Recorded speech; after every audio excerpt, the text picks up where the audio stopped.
All right, everybody, we're going to get started here. It's just about 1 p.m. on the East Coast, and as always, we're going to start our call on time. Everybody is on mute, but when the time comes for questions and comments, I'll tell you how to request unmuting so we can call on you. My name is Boy, and I am one of the 2 Citizen Empowerment Coordinators here at American Promise. And welcome to the first American Promise National Citizen Leader Call for 2018, a call that happens on the second Saturday of each month.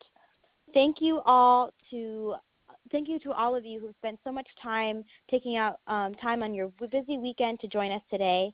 And maybe you can't make it and you're listening to the recording afterwards, but either way, you're stepping up to save our democracy, so thank you so much. And today we're going to be joined by State Senator Nicole Cannizzaro of Nevada. And she played an instrumental role in making Nevada the 19th state calling on Congress to pass a 28th Amendment to end corruption and save our republic from big money. And as always, there will be a question and answer time, so be thinking of questions you'd like to ask the senator. And then after, we'll hear a grassroots victory and do a role play on inviting participants at an outreach event to join your APA. But before we start all of that, I want to start with a quote from Shirley Chisholm, who is the first person to run for president, woman to run for president, and one of my personal heroes. And she said, "Service is the rent that you pay for room on this earth." Let me repeat that. Service is the rent that you pay for room on this earth. And I really like this quote because I feel like it's a call to action, and it's something that I've recognized in so many APA members who have stepped up to lead the change in our democracy for the better. Every day it seems like more and more people are ready to stand up and become citizen leaders in this vital fight for reclaiming our democracy from big money and special interests and return it to the rightful heirs, the people. So thank you all so much for doing your part. And now it's my pleasure to introduce Jeff Clements, founder and president of American Promise. Hi, Jeff. Hey, boy. How you doing?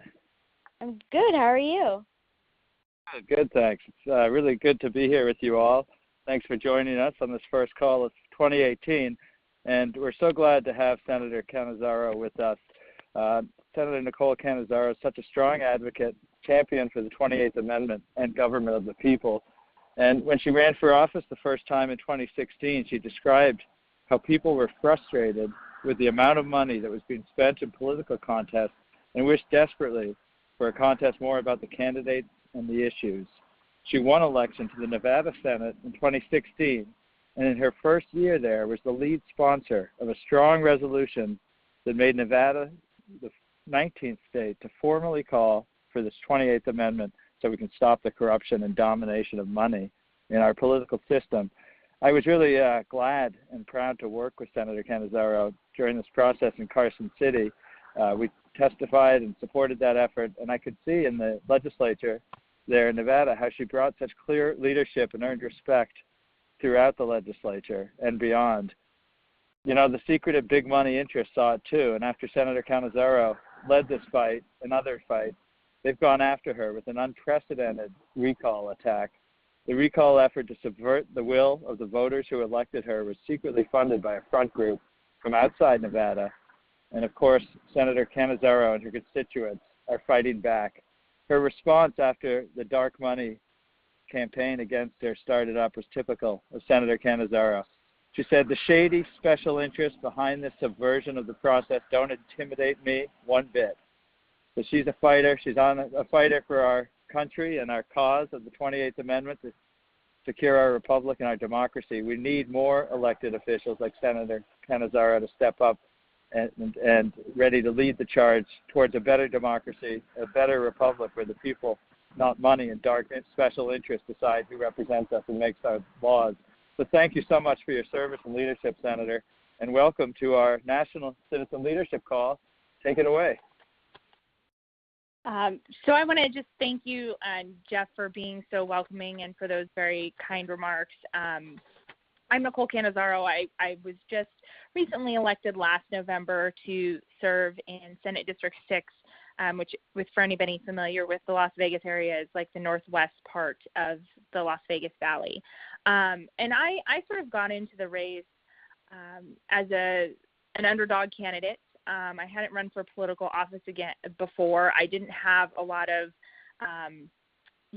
big money behind me. I didn't have a lot of, I think, the typical politician, PAC money or people who were pledging to donate, tens of thousands of dollars to my campaign. And it was frankly one of the more salient issues during my running for office was whether or not I was going to be able to raise any money to be competitive. And for me, I think that struck a chord because I spent my entire life, born and raised here in Las Vegas. I went to public school here. My parents never graduated from high school. They worked as a bartender and a waitress.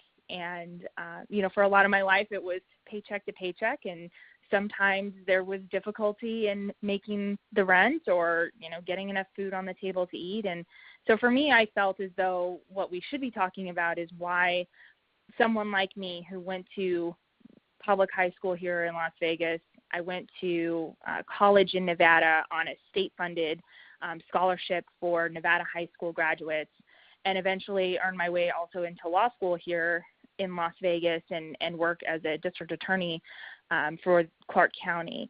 I felt as though the things that we should be talking about in terms of whether I was a good candidate or not was whether I represented the people of Nevada and whether or not I was somebody who was going to fight for things like a living wage. I was going to fight for things like safe communities. I was going to fight for things like better equality in the workplace. Those were the issues that I wanted to talk about, and I had probably one too many meetings where the conversation was, well, are you going to be able to raise enough money to really be competitive in this Senate race? And frankly, I think in part and parcel, that has become a necessity for so many of our elected officials. And in my race in particular in 2016, it was also very interesting because this race was the race that was going to determine the majority in the state Senate. It had previously been held by a Republican. I'm a Democrat and won the seat. And so this whole entire race during 2016 was filled with money from everywhere you can imagine. There was a PAC here in Nevada that spent over $1 million to defeat me in this race. And we're talking about a state Senate race. This isn't a U.S. Senate race. This isn't a Congress race. This isn't statewide office. This is one of 21 state Senate seats. And that was just one PAC that spent over $1 million in this race in order to defeat me. Something like that, I think, just strikes a nerve, not only with myself, but also while I was knocking doors with constituents. They get mailers every single day. They have people coming to their door every single day. They have Facebook ads and YouTube ads and robocalls, and that's all funded by money that is not coming from a place where they even know, whether or not it's something they should believe or not believe, who's behind it, who's not, who's telling the truth and who's not, and that gets frustrating for voters as well. And I saw that at the doors on a regular basis. And one of the biggest talking points that voters would bring up to me is, you have to really do something to try and get money out of politics, because we want to know, if we see an ad or we talk to a candidate, is that someone who is really telling the truth and telling us what they really believe in and what they're going to fight for. And so once I was elected, this resolution for Nevada kind of came across my desk, and I was excited to support it. It was something that I, frankly, have lived and breathed for the last year before that, and believe very much is such an important way for us to take back our democracy and to ensure that when we are electing people, we're electing the people who, live with us, are going to fight to represent us, and aren't going to be controlled by moneyed interests. And also, I just run a very expensive state Senate race, which was so crazy to me to think that that's what it would take to run a race. And so when this became something that I felt we could do here at the state level, it was something I was excited to take on. So we introduced Senate Joint Resolution number 4, which is a resolution that urges Congress to propose an amendment to basically get money out of politics and overturn Citizens United.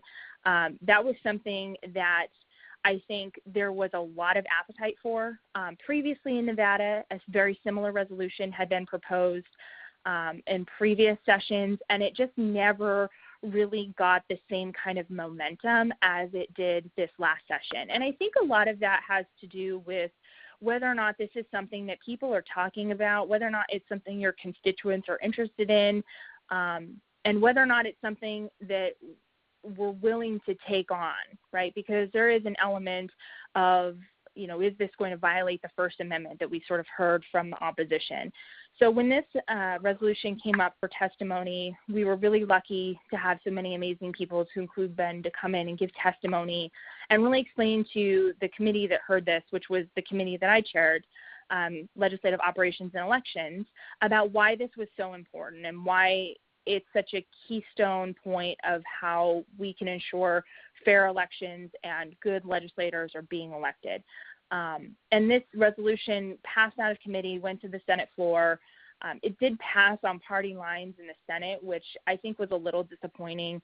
Again, one of the things that that was difficult was trying to get around and trying to explain the idea that getting money out of politics isn't an abridgment of the First Amendment, but rather it's a strengthening of every citizen's right to vote and ensuring that that vote means something, and that the people who we're electing into our government are representing the people that they've been elected to represent. And I think that's such a simple premise, but it's very difficult, I think, to get around that, because there are, and even in Nevada we saw this in the testimony, and I think in some of the explanation for the people who voted against it, there are a lot of individuals who think that if we take money out of politics, that somehow we're silencing the voices of, corporations or of groups, and I just don't see it that way. And so that was, I think, one of the difficult points for us. Luckily, a Senate joint resolution doesn't require a governor's signature. We have a Republican governor in Nevada, and I don't know that he would have signed this, because all the Republicans in both the Senate and the Assembly ended up voting against it. When we presented this same resolution in the Assembly, we got a lot of the same sort of pushback with respect to whether or not this abridges the First Amendment. And again, I think one of the things that is becoming easier to talk about, because constituents are also starting to see it, is that this isn't about abridging someone's right to say whether or not they support a candidate or don't, or even talking to that candidate and saying, can you support this issue or not support this issue, and here are the reasons why. But this is really just about sort of the overwhelming amount of money that is present in today's politics. And that was something that we had, I think, a good conversation about in terms of the Assembly testimony. They asked a lot of questions about why this was so important. And for me, one of the things that I highlighted was that this was so important for my constituents. This was about making sure that their vote counts, and that's such a sacred right that we shouldn't be saying, well, we're going to, we think this is an abridgment of the First Amendment, so we're going to sacrifice the right to vote. And I think that made sense to a lot of lawmakers, but again, I think at the end of the day, there is just this idea that this is going to silence certain groups or individuals, and frankly, I think that is basically just someone saying we want to continue to have, large moneyed interests and corporations and dark money flowing into our elections, because it makes it easier for us to continue to win elections with those candidates who can be funded by these outside sources. So it ended up passing out of the Assembly floor. Again, all the Republicans voted against it, but we don't need a governor's signature, so it's in effect in Nevada, which was really amazing, and such a wonderful thing to have happened this last legislative session, something I'm really proud of. And I've continued to have a lot of follow-up conversations, interestingly enough, with people in my district about what can we do next to try and ensure that our elections are really about the people who are running. And one of the things that has sort of come up that I think Ben mentioned was this recall effort, which is literally just an effort to flip the majority in the state Senate. And we, for probably, I think 4 months that we've been fighting the recall, couldn't get an answer, wouldn't get told who was funding it. There were people who were getting paid every day to go and knock on people's doors and get signatures. And it's just been a really crazy situation here in Nevada. And again, it highlights the issues when we have large moneyed interests that are allowed to just dump money into races or to use money in order to manipulate the political process and the democratic process of how we elect officials. And so I'm certainly happy to answer any questions about what's been going on recently in Nevada, but I think that's kind of a summary of how I got involved with this effort and some of the highlights of the passage of Senate Joint Resolution 4 here in Nevada. Thank you so much, Senator. That is so enlightening to hear somebody, elected official, that has really led the charge in this fight. And I would love to open it up for some questions to the folks on the call. So if you have a question, just go ahead and press the number 1 on your keypad so I know to call on you. And then I will take you off mute and you can ask a question. And it looks like we have Hank. All right, Hank, you're unmuted. Thank you so much, Senator Cannizzaro, for your great efforts. And I work with a group in the state of Maryland called Get Money Out Maryland. And in addition to pressing Congress in 2013 with a letter from the majority of senators in the state Senate and the majority of the delegates in the House of Delegates, where we demanded that our congressional representatives seek, sign, and send out for ratification, essentially the constitutional amendment to overturn Citizens United. We've been working since that time on the adjunct method of demanding an amendment proposing convention, because we feel that Congress cannot and will not vote for that amendment on their own, and we think that the history of pressuring Congress to do this will be another way to assure our success. So I'd like to know whether you have thought about pursuing that in Nevada to get the state of Nevada to demand an amendment proposing convention through Article 5. And thank you, Hank, for that question. It's actually interesting that you bring that up because some of the follow-up conversations that I've been having with individuals who've been reaching out to me have to do with that exact issue.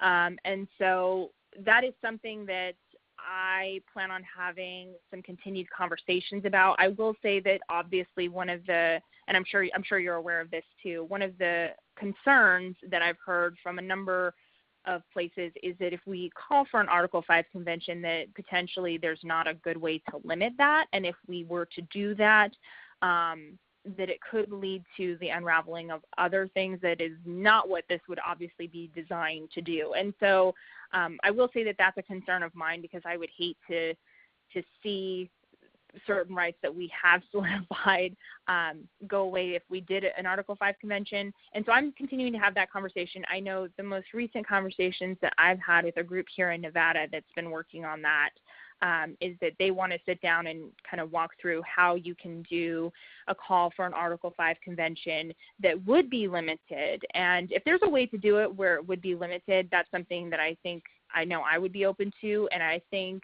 there may be some really good appetite for here in Nevada, especially with the recent passage of SJR 4. You know, now that's a topic of conversation. That's something that we've started to work on. And I think whenever you're taking on a really big issue like that, the more that you create an environment where it is a good topic to talk about and it's something that people become more familiar with and therefore more comfortable talking about, then you can really push those issues. And so hopefully that's the direction we're going with all of this. And I'm interested to learn a little bit more about the Article 5 convention and figuring out ways that we can make that very limited. And I think if we can make it limited, Nevada could be a place where that would be a reality. Great. Thank you so much. I'm going to, Jeff, you have a question. Yeah. Hi, everyone. Jeff Clements again. And thank you, Senator, so much. I just wanted to quickly add for everyone on the call's information. The senator rightly described the challenge in Nevada of bringing Republicans on board, and it's a challenge we take seriously at American Promise and do so much with allies and all of you to make sure we win cross-partisan support, because we're going to need it to get this amendment through and ratified. And we're going to be issuing in the coming weeks, I hope within a week or two, a report on the deep cross-partisan support around the country, including Republicans in other states who have stepped up to support this effort and voted for this effort in places like New Hampshire and Wyoming and many others. So we're going to do that with Take Back Our Republic, which conservative John Pudner leads that effort. And so I just wanted to give everyone a heads up. We'll make sure you can get a copy of that when it's available. And if you have questions about it, just let any of us know, Raboy or Asa or me or Ben Gubitz. And back to you, Raboy and Senator Cannizzaro. Thanks, Steph. All right, James, you are unmuted. Hello. I think the real problem is that, and I get hundreds of emails every day, and they'll state a problem, and then they'll ask for a donation. We don't know who we're donating to anymore. We don't know where the money is coming from for this advertising, and obviously all this stuff that was paid for by rubles from Russia on Facebook and other social media is confusing the whole issues. If we don't have clarity in advertising and disclosure and just some sort of way to sort through all this massive amount of stuff. Everybody says it's not about money and money should be taken out, but obviously there has to be advertising, there has to be media exposure, but there needs to be clarity and there needs to be a disclosure of who is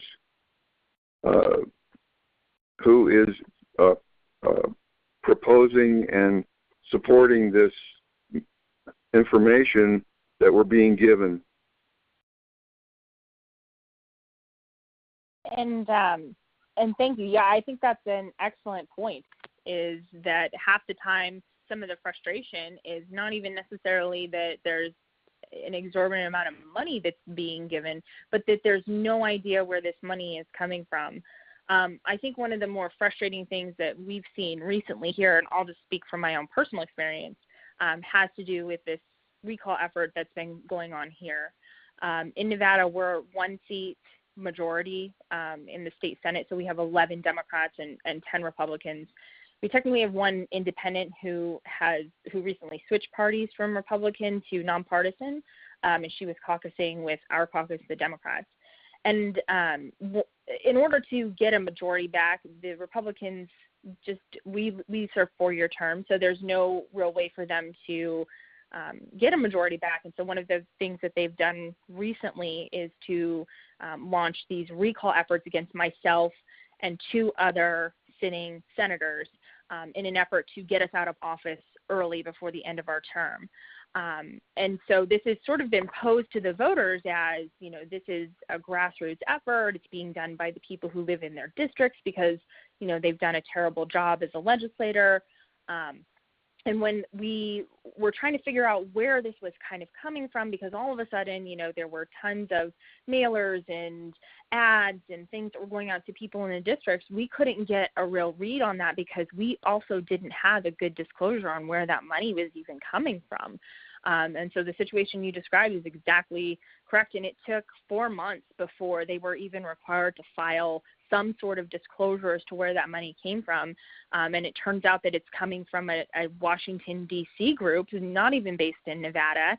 And we also have no idea where their money is even coming from because they aren't required to disclose that. And so that's a perfect example and one of the frustrations that I've recently been talking to people at the door with, because they've been receiving so many of these walk cards and flyers and mailers and ads and so on and so forth, is that they have no idea where this is coming from. And so it's sort of disguised as a group of voters here in Nevada, but it's not a group of voters here in Nevada. It's coming from an outside D.C. group that we're still trying to figure out where their money is coming from.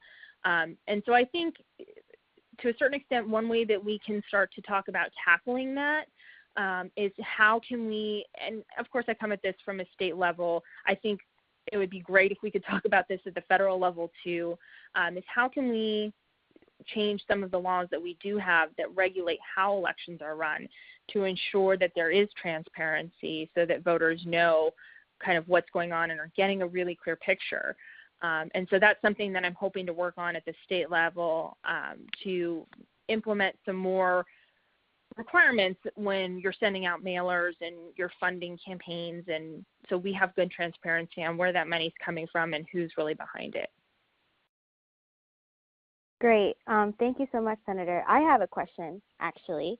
So after the resolution was passed, how are people in your state and in your district particularly, how are they still able to talk about this amendment? Because even though this was an incredible victory, it's still just one victory in a series of many that will lead us to the 28th Amendment. So how are people in your district and in your state still staying in action around the 28th Amendment? I think that's a great point, because sometimes I think when we pass something like the SJR 4 here for the 28th Amendment, that it can seem as though, okay, we're over and done with here, and so let's move on to something else. I think one of the ways that people are still staying engaged, and it's interesting because I think the answer is the question, is because this is only a resolution that doesn't really change a law until and unless Congress does something or we have enough states that want to ratify this. It's something that is still an issue, right? It hasn't addressed the actual problem, which is how can we work to ensure that this is something that is going to be taken seriously. And so one way that people are staying active is to continue to engage their elected representatives to talk about this and to start talking about it at not only the state level, but also the federal level, and how can we talk about this across party lines, because those are the difficulties in a state like Nevada that we have, right? And I think Jeff was absolutely right that it was very difficult because I think in a lot of senses, this is something that isn't a Democrat issue or a Republican issue or a nonpartisan issue or an independent issue or a Green Party issue. This is just a people issue. And so how can we start to work through some of these boundaries to get wide, support for this? And then how can we also start keeping the pressure on our elected representatives to let them know that this is something that we want? And so we're continuing to, talk about it with constituents. We're continuing to have that conversation as elected officials and talk about how we can make changes at the state level. And once I think you start doing that and you start to also put pressure on some of the, federal candidates and federal elected officials that this is something that constituents want, then you create an environment where this can continue to be the conversation that we're having. So that's what we're trying to do, is just keep that conversation alive. Gotcha. That makes sense.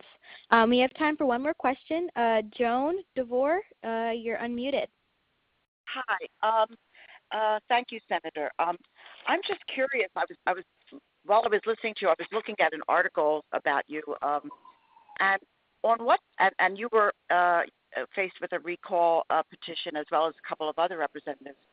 And I was just curious, on what basis were attempts made to recall you and these others?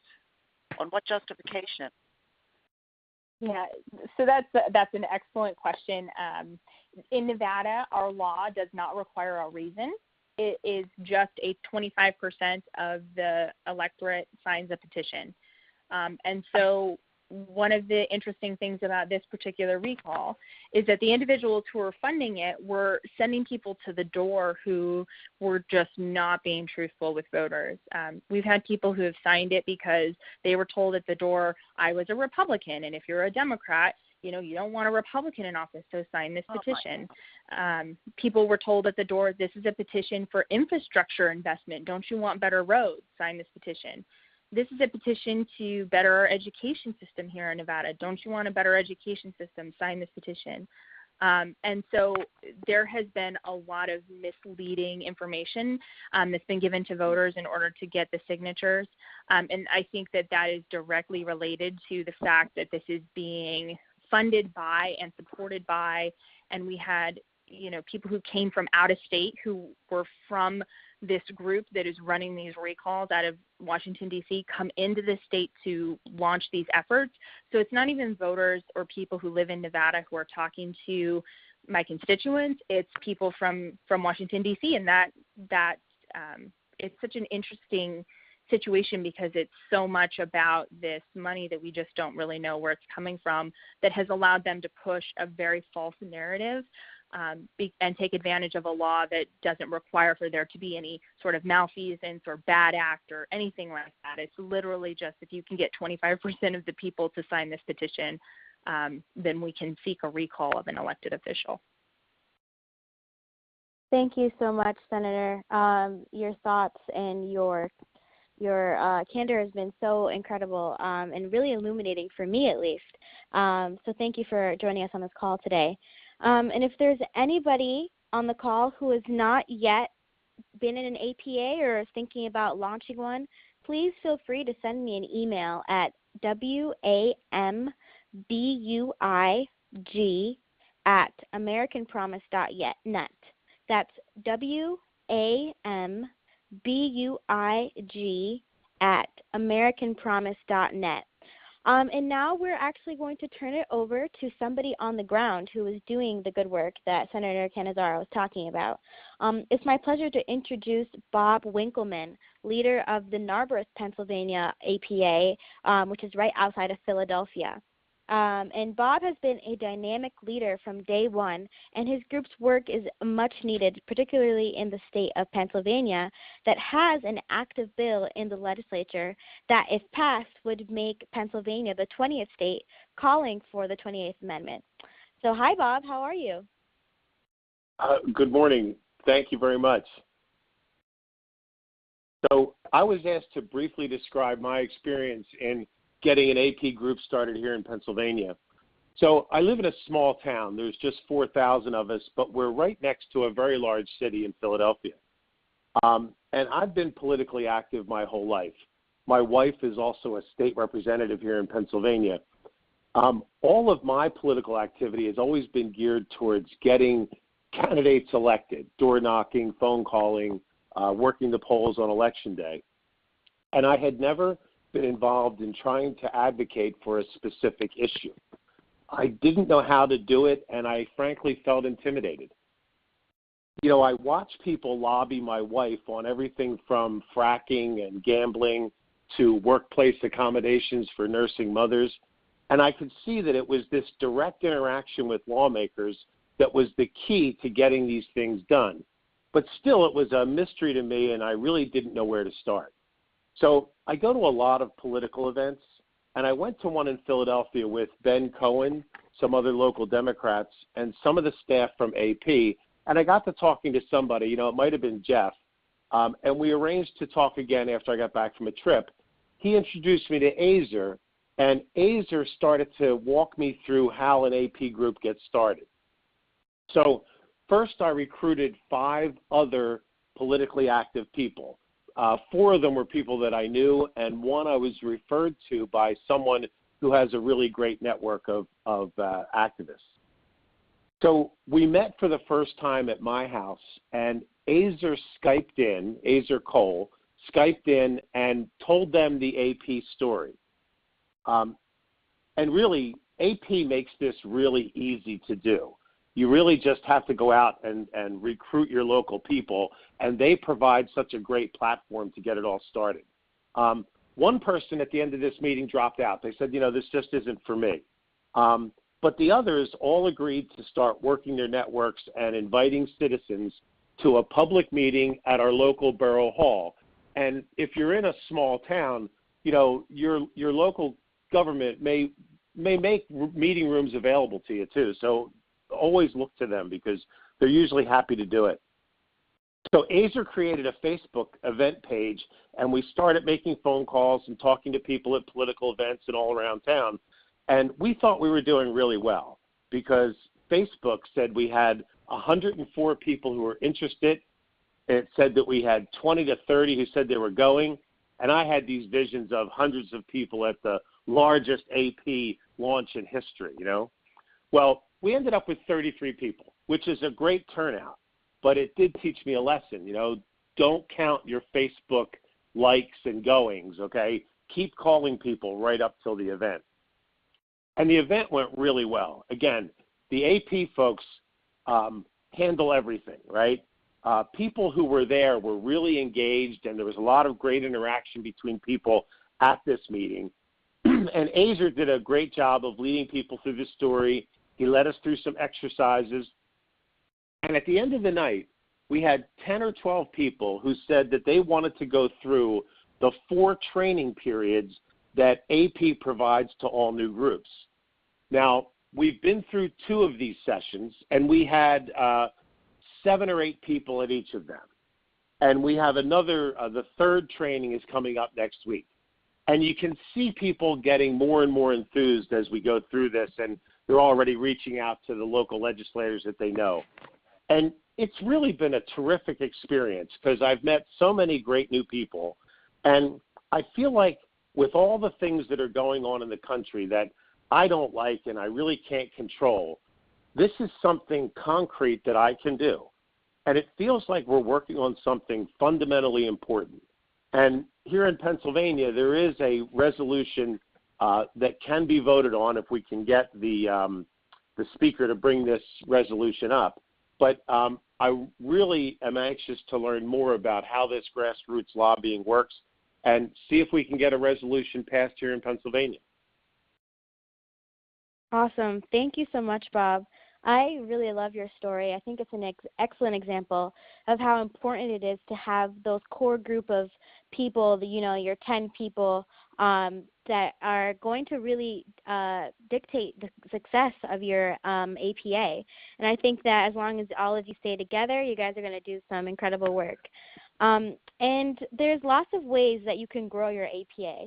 And one way that we're encouraging you to do so is by showing the CBS 60 Minutes clip of how the outsized influence of the pharmaceutical company directly correlates with the spread of the opioid crisis as a centerpiece for outreach meetings at the end of January and February. And this piece is such a powerful example of why we need to overturn Citizens United and get big money out of politics. Last month we did a role play on inviting a friend to an outreach meeting, and we know that not all APAs will do outreach events, but this month we'd like to take a moment and model the section of the meeting where you actually invite participants to join your APA. And rather than asking for a volunteer, I want to demonstrate this part of the meeting and then take some coaching and questions from all of you.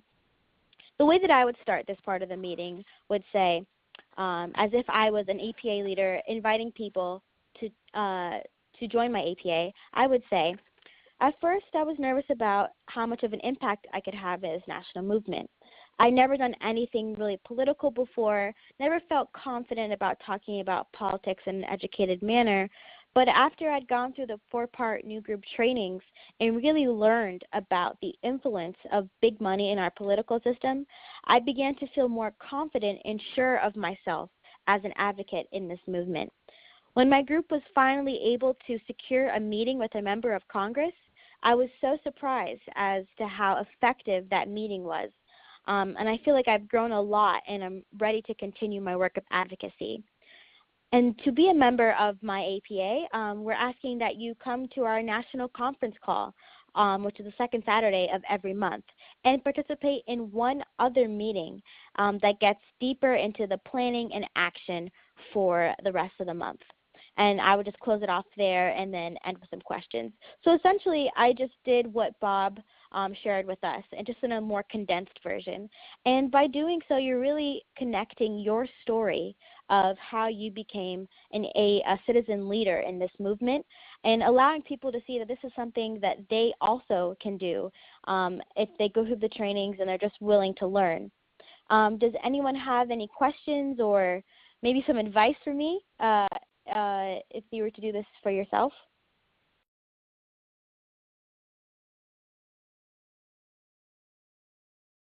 I guess I'm just the best speaker in the whole world.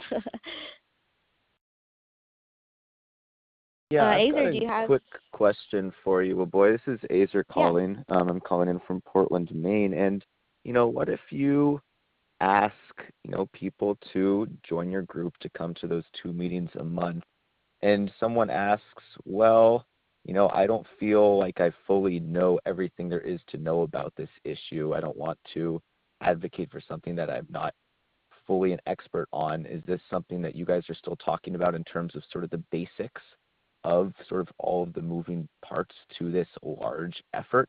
Is that something that you guys will catch me up to speed on? What can you tell them? Right. That's actually a great question and something that I've definitely answered in the past. And what I usually say is that we're not expecting you to be an expert. I'm not an expert. No one really is an expert about this issue, but what you can do is learn as much as you can, and that's what we're doing together. We're not expecting you to come into the APA already knowing everything. We just ask that you come in ready to learn and ready to do some work and talk to people about this issue. And all of the learning comes with participating in the trainings, doing some readings, and taking advantage of the resources that we provide you at American Promise to make you a better advocate. Does that answer the question, you think, Azer? Yeah, that makes sense. Thanks, boy. Of course. Awesome. I now am going to pass it to Azer Cole, the other Citizen Empowerment Coordinator, who's going to talk about the intro call, which is going to be on Wednesday, January 17th at 8:30 p.m. And he's also going to talk about the month's action. So take it away, Azer. Thanks, boy. And hey, everyone, thank you, Senator Cannizzaro, for being here. It's really interesting to hear your experience and expertise on this issue. Big thanks to you as well, Bob, for sharing. It's been fantastic so far to work with your new group. And thanks so much for letting people know the great work you guys are doing. As always, it's really an honor to be on these calls. And since last April, we've started 12 new APAs around the country. I should say you've started 12 APAs around the country. And I think we'll be at 17 by the end of this March, which will be the first full year. We're looking for your help, really, for your assistance in finding new people possibly interested in starting an APA in their community, because this is and really always has been a team effort. And in order to grow our team, we're going to try something a little bit new, which is an introductory hour-long call for someone interested in just learning more about sort of historically how monies has accrued such political power, how organizationally what American Promise specifically is doing to combat it, and really how tangibly what a person can actually do to have lasting real-world impact. So the call is actually going to be on Wednesday, January 24th at 8 p.m. Eastern Time. We'll send around an email with the registration information sometime next week. And 3 days before the 24th, on January 21st, it's the 8th anniversary, the 8-year anniversary of the disastrous Citizens United Supreme Court decision, a landmark case which I'm sure you're all familiar with. It's certainly not the only dubious decision related to money in politics the Supreme Court's handed down, but a certain major ruling completely opening the floodgates for money to pour into our elections. The 28th Amendment really is all about righting this wrong, placing the rights of people over the privileges of concentrated wealth and power. And the only way we'll win it is really with people power, with all of you guys. And that's what this call aims to generate. And I hope to talk with you guys further on the 24th. So I'm now going to spend some time going over the month's action. You should all have an action sheet that was emailed to you on Friday. And the action for this month is writing a letter to our state representative asking for a meeting to partner with them in advancing the 28th Amendment. It really was a thrill to hear from Senator Cannizzaro earlier on the call. She knows well the power of constituent visits, and it was great to follow that up with hearing from Bob Winkleman, as you heard, APA leader in Pennsylvania, whose group is beginning to actively work with the state legislature to make sure Pennsylvania follows in Nevada's footsteps. So I'm just going to walk us through the action sheet here, and what's the first step? I've got it in front of me, and I'm going to quickly read through some of the key sections. The first step for this is finding out who even your state representative is.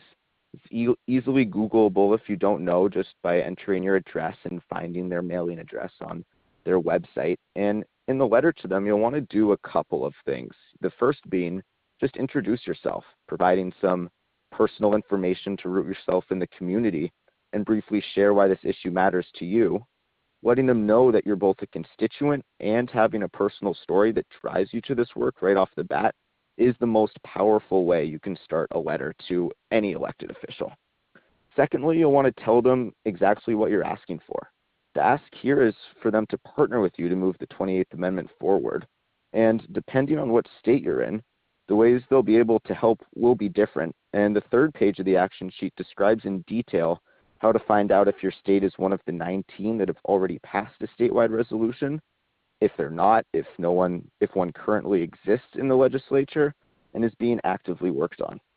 And this will be good information to know for an actual meeting, but for now, for the sake of the letter, the ask is for them to partner with you, moving the 28th Amendment forward and really starting that relationship and having those communication channels established to work together in the future. So after you've made the ask, you'll want to just provide some background information on why getting money out of politics and winning the 28th Amendment is important. And on the action sheet, the problem of money's corrupting political influence is described in some depth, and you might find it useful to pull what you find particularly powerful from there into your letter. After that, you'll want to repeat the ask, say thank you, and request a response. Leave your address, phone number, and email address so they can get back to you. And last but certainly not least, if you don't hear back within a week, just follow up on the phone. Oftentimes, offices are inundated with materials, with requests, with communications from constituents, as they should be. And, a really great way to cut through the clutter is just to make your name known to the staff, to follow up on the phone. That's a really powerful organizing tool, as Bob was saying. There's only so much online communication will do that won't be improved talking with someone over the phone and ideally face to face. So I'm going to kick it back to Jeff here to take us home on this call. Thanks so much, you guys. Thank you, Azor. Thank you, Waboy, Senator Cannizzaro. Bob, great to hear your progress down there in Pennsylvania. Hope to see you again soon. And, hey, I want to thank everybody who came out to the call, is listening on the call. We have a big year ahead of us. 2018 is key to our game plan together to win this amendment and really turn our country around and put it back in the hands of the people, not big money and special interests. And we only do it because of all of us and all of our citizen leaders around the country. So tell your friends, get out there and fight. And if there's anything you need anytime, let any one of us know, and we'll get this done. So thanks to everybody, and looking forward to talking to you all soon. Bye now. Thank you. Bye, everyone. Thanks, boy. Thanks, you guys. That's it. That's a short one.